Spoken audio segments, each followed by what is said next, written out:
Creepy horror stories from Bihar. You have entered the shadows now. Welcome to Shadows Lair, Scary Tales and Haunted Legends, where the forgotten breathe again, where the curse still whispers, and where every shadow hides a secret dying to be told. If you are new here, don't just watch. Join the darkness. Like this video, subscribe to the layer, and press the cursed bell icon so you never miss a night of terror. And if you have faced something unnatural, a chilling encounter that haunts your dreams, share your story in the comment or email me. The shadows are listening. Let's begin. The Whispering Banyan of Maner. The humid Patna air hung heavy as Aditya adjusted his camera, the lens focusing on the imposing silhouette of the Manar Sharif Dargah. Around him, his college group chattered with excitement, a blend of academic curiosity and the thrill of exposing the unknown.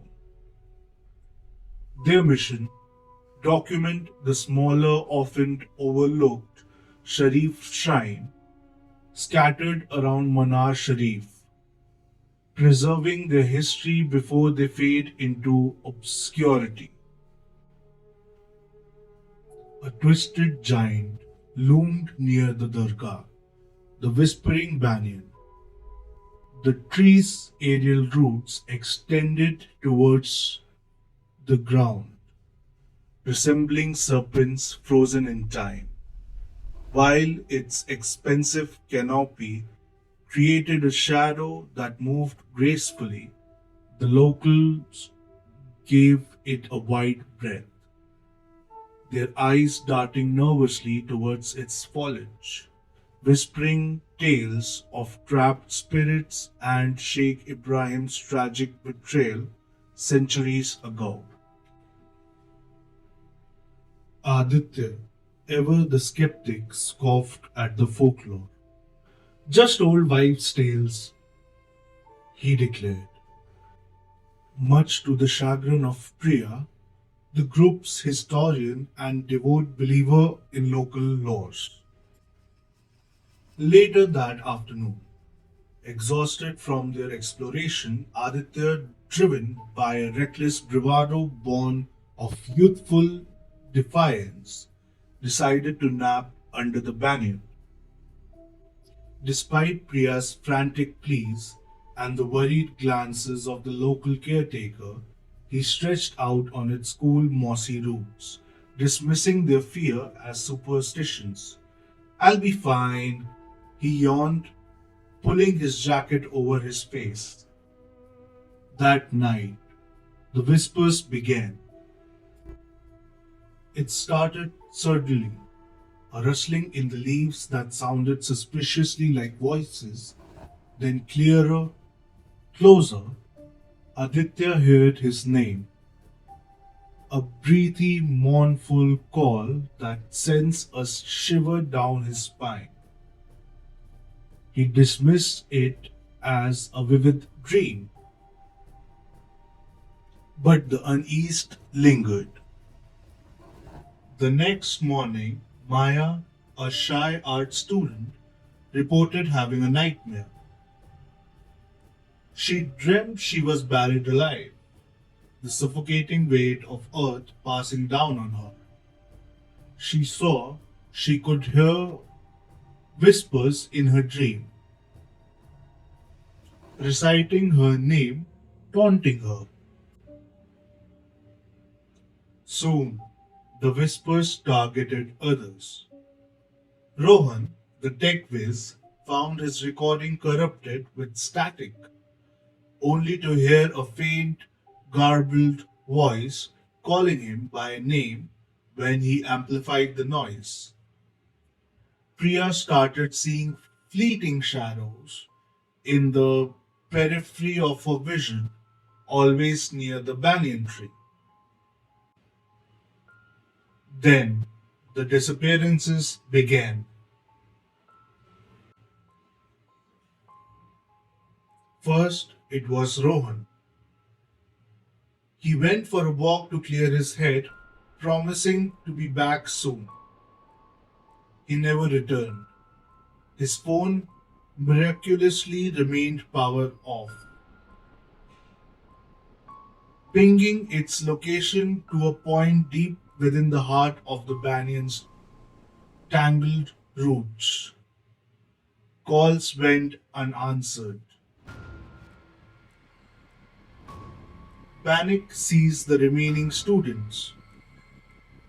They alerted the local authorities, but Rohan's disappearance was met with hushed condolences and knowing glances. The whispering banyan had claimed another victim. Fearful and desperate, Priya finally connected the dots. She dwelled deeper into the local legends, uncovering a more complete story of Sheikh Ibrahim. He had been a revered Sufi saint, deeply in love with a woman who betrayed him.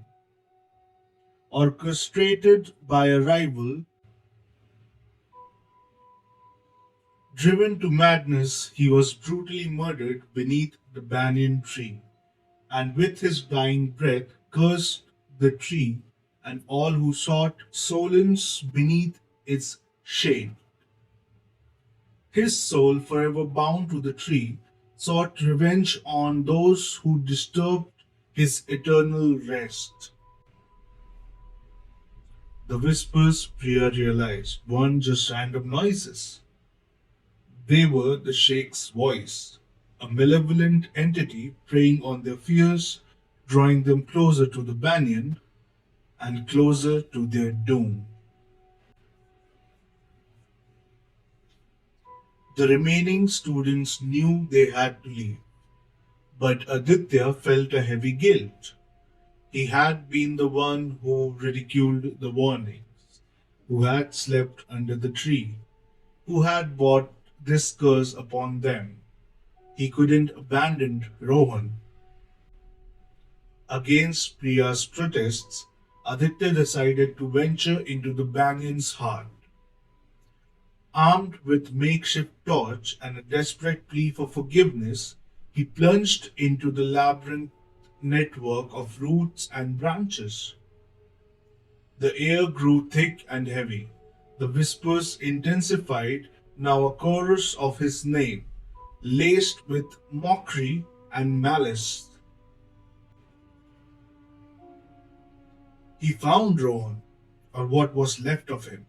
His body was slammed against the base of the trunk, his eyes widened with terror, his lips frozen in an expression of horror. Above him, carved into the bark, was Rohan's name, etched in a crude, unsettling script. Aditya knew he was next. He turned to flee, but the root seems to reach out, ensuring his ankles. The whispers became a deafening roar. He saw shadowy figures fleeting between the roots, their face contorted in silent torment. He felt a presence cold and malevolent pressing against him, suffocating him. He closed his eyes, branching for the end. Then he remembered Priya. He thought of her unwavering faith, her deep respect for her local traditions. He screamed out her name, not in fear, but in desperation. Priya, help me!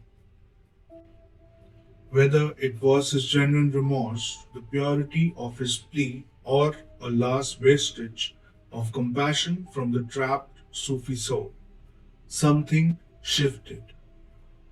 The pressure eased. The ensnaring roots loosened their grip. The whispers faded, replaced by a chilling silence. He stumbled out of the banyan's embrace, grasping for air, his body trembling. Priya was there, waiting, her face etched with worry.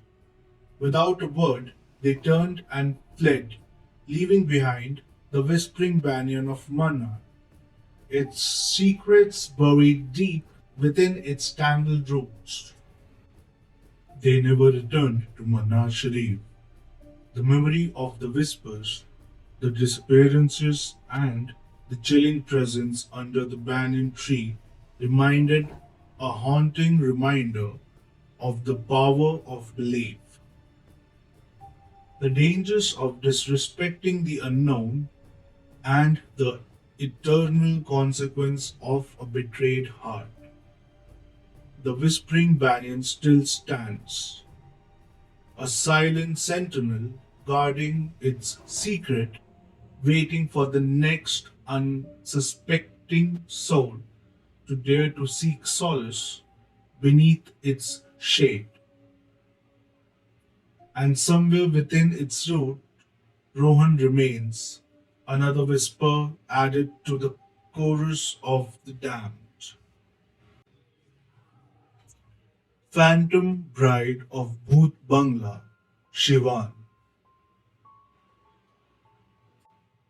The humid Shivan air hung heavy, thick with the scent of decaying vegetation and the unspoken dread that cloaked the abandoned Zamindar mansion. Locals called it Bhoot Bangla, the ghost bungalow, and even the bravest soul hurried past its crumbling gates after dusk. Veer, a young urban explorer with a YouTube channel dedicated to the paranormal, felt a thrill course through him. This was content gold. Alright, viewers, welcome to tonight's live stream.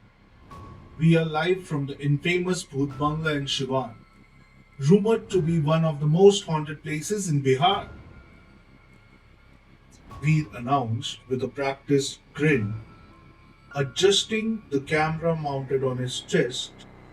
He was followed by two of his friends, Priya, a cynical photographer who documented his adventures, and Rohan, the tech guy who handled the live stream equipments and nervously clutched a can of energy drink. Remember the local folklore, Veer, Priya warned, her voice barely concealing her apprehension. Stories of brides who died before their wedding bring misfortune to the groom's bloodline for 7 generations. Don't go provoking anything. Veer scoffed, pushing open the cracking gates. Don't be superstitious, Priya. It's just a story. Besides, we are here to debunk myths and not perpetuate them. The mansion loomed before them, a skeletal silhouette against the twilight sky. Ivy crawled up its decaying walls, obscuring ornate carvings. Windows were empty sockets, staring into the abyss.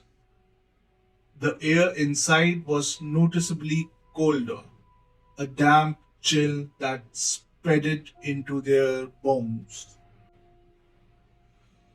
Veer, fueled by adrenaline and the promises of views, led the way through the mansion's decaying interior.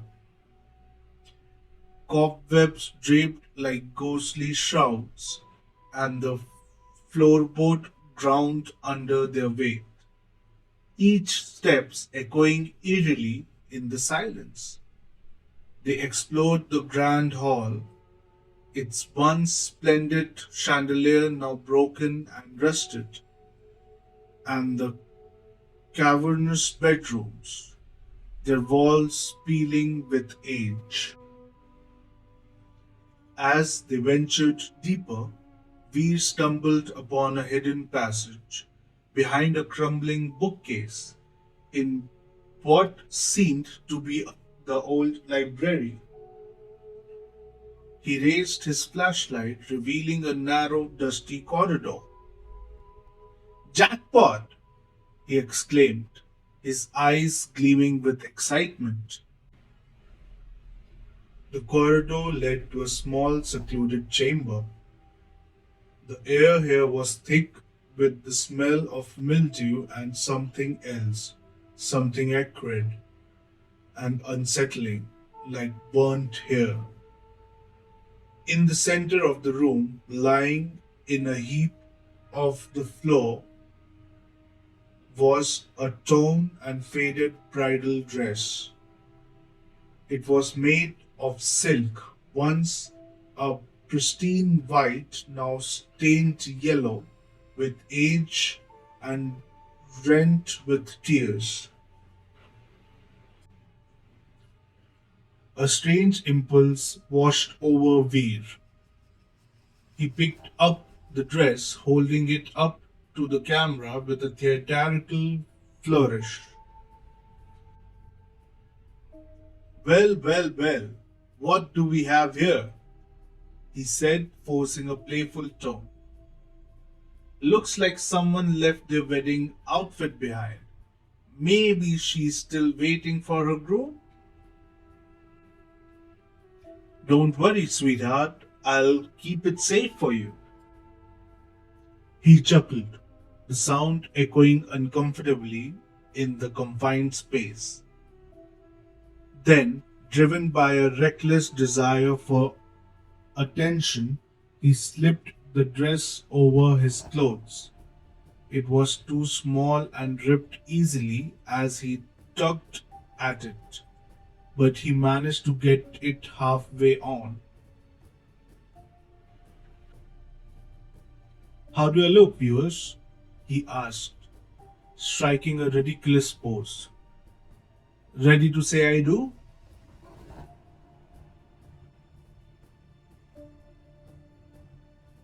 Priya glared at him. Veer, stop it. You are being disrespectful. Rohan looked pale, clutching his energy drink even tighter. I don't like this, man. Let's just go. Ignoring their warnings, Veer continued his morbid charade. Prancing around the room in the tattered dress, he was too caught up in the performance to notice the sudden drop in the temperature. The way shadows seemed to deepen, the subtle shift in the air. As he reached the doorway, ready to leave the chamber, a gust of wind slammed the door shut with a deafening bang. The live stream flickered and the battery percentage on Rohan's phone dropped drastically.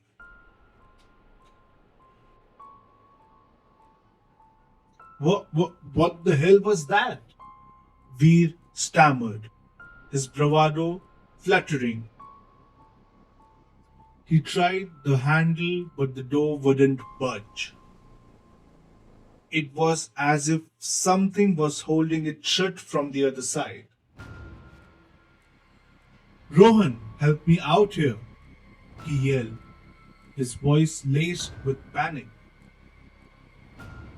They pushed against the door with all their might, but it remained firmly closed. A low, guttural moan echoed from the depths of the chamber, sending shivers down their spines. Okay, this isn't fun anymore, Priya said, her voice trembling. Suddenly, the live stream cut out, replaced by a wall of static. Then, a piercing scream filled the air, followed by silence.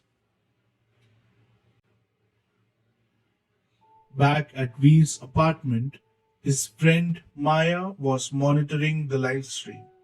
She watched in horror as the feed died, the image replaced by a grainy, distorted picture. She tried calling V's phone, but it went straight to voicemail. Something's wrong, she said, her voice filled with dread. Something's really wrong.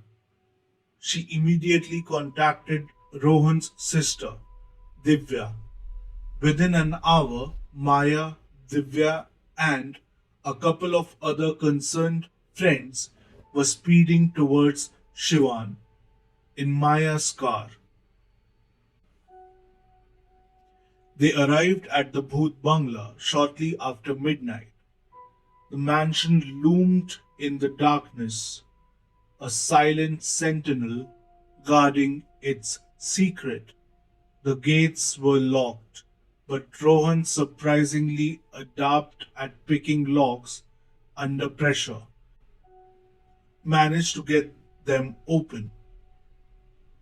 They cautiously approached the mansion, their flashlight cutting through the inky blackness. They called out Veer's name, but only silence answered them. They found the main door sealed from the inside. A heavy wooden beam had been wedged across it, making it impossible to open. How is that even possible? Divya whispered, her eyes wide with fear. Remembering the local folklore, Maya felt a chill run down her spine. The story of jilted bride burned alive on a wedding night for failing to bring a sufficient dowry flashed through her mind. They said her ghost still haunts the mansion, luring men to their doom by appearing beautiful only to reveal her charred and disfigured face. They eventually found a window on the ground floor that they could pry open. They climbed inside, their hearts pounding in their chests. The interior was even more terrifying than they remembered. The air was thick with an oppressive sense of dread. They found Priya's camera lying on the floor, its lens cracked. They searched frantically for Veer, Rohan, and Priya, their voices echoing through the empty halls. Finally, they reached the library and the hidden chamber. The door to the chamber was now open. Inside, the torn bridal dress lay discreet on the floor. Rohan was slumped in a corner, catatonic and muttering incoherently. Priya was huddled beside him, her face buried in her hands, sobbing uncontrollably. Where's Beer? Maya demanded, her voice trembling. Priya lifted her head, her eyes wide with terror. He's he's gone. She took him. Who took him? Divya asked, her voice barely a whisper. Priya pointed a shaking finger towards the far corner of the room. In the shadows, they saw a figure standing motionless. It was a woman, dressed in a tattered white gown. Her long black hair obscured her face.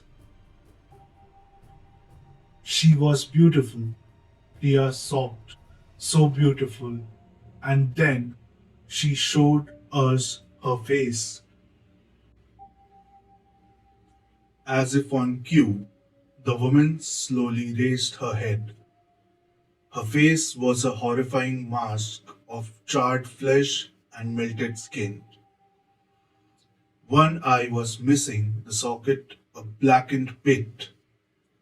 The other eye burned with a malevolent, unholy light. The smell of burnt flesh filled the air, making them gag. The phantom bride of Bhoot Bangla had revealed herself. The woman glided towards them, her movement unnatural and fluid. Her voice, a raspy whisper, seemed to crawl into their minds. He wore my dress, she hissed. He will pay the price. They screamed and stumbled back, tripping over each other in their desperate attempt to escape. Rohan remained motionless, lost in his own private hell. Priya, paralyzed with fear, could only watch as the phantom bride reached out a skeletal hand towards her. Maya, driven by a surge of adrenaline, grabbed a heavy candlestick from a nearby table and hurled it at the ghost. The candlestick passed right through her spectral form, shattering against the wall. They realized with horror that they couldn't fight her. They could only run. They scrambled out of the chamber and fled the mansion, leaving Rohan behind. They didn't stop running until they reached Maya's car. Veer was never found. The legend of the Phantom Bride of Bhoot Bangla lived on, a chilling reminder of the dangers of disturbing the spirits of the dead. And the unlucky souls who had looked upon her charred face were forever haunted by the memory of her terrifying vengeance. The live stream from Bhoot Bangla became a cautionary tale, whispered in hushed tones, a grim testament to the fact that some stories are best left untold. The Curse of Chandanpur Lake.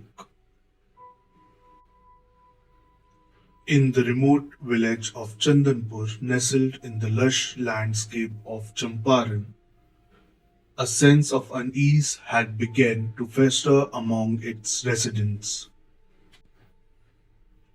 The village, which was once a peaceful and thriving community, was now plagued by a strange and malevolent force that seemed to have awakened from the depths of the lake that bordered its properties.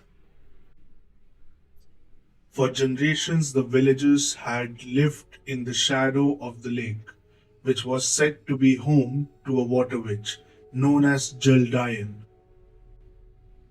According to the folklore, Jaldayan was a vengeful spirit who had claimed the lives of many women in the village, luring them to a watery grave during the new moon. The lake had become a place of dread, and the villagers avoided it at all costs. But the drought that had gripped the region for the past few years had forced the villagers to make a difficult decision. They needed to drain the lake and use the land for agriculture, or risk starvation. And so, with heavy hearts and a sense of foreboding, the villagers set to work, digging channels and trenches to divert the water away from the lake. As the water level began to fall, strange and eerie occurrences began to plague the village. Children would vanish only to be found hours later, disoriented and shaken. Near the lake bed, cattle were found gravely injured, their bodies found lifeless under mysterious circumstances and left in the fields.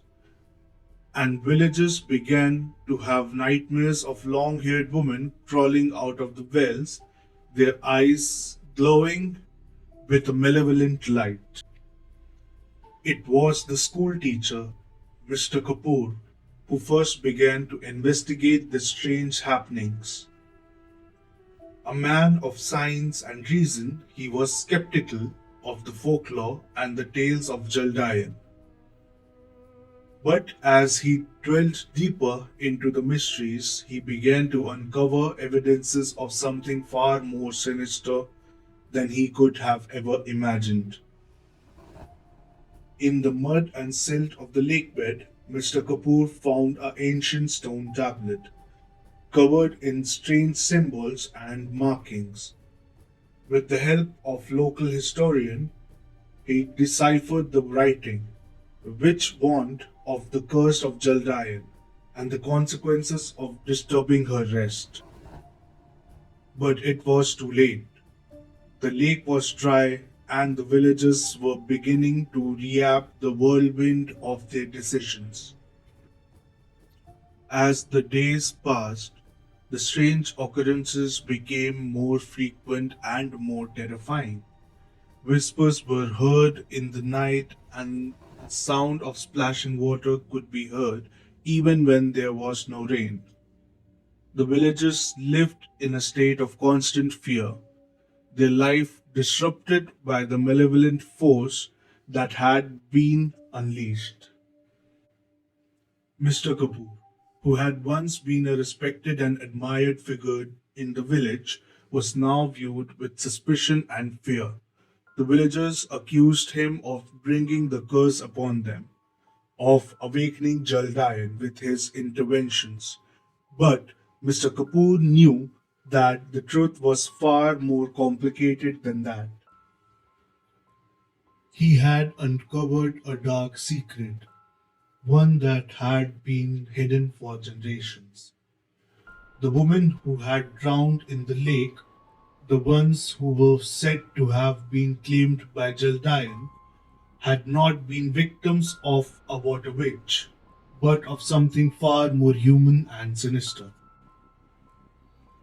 The tablet had revealed the truth that the women had been murdered, their bodies dumped in the lake to hide the evidence of their crimes, and now, with the lake drained, the spirits of the women were roaming the village seeking justice for the atrocities that had been committed against them.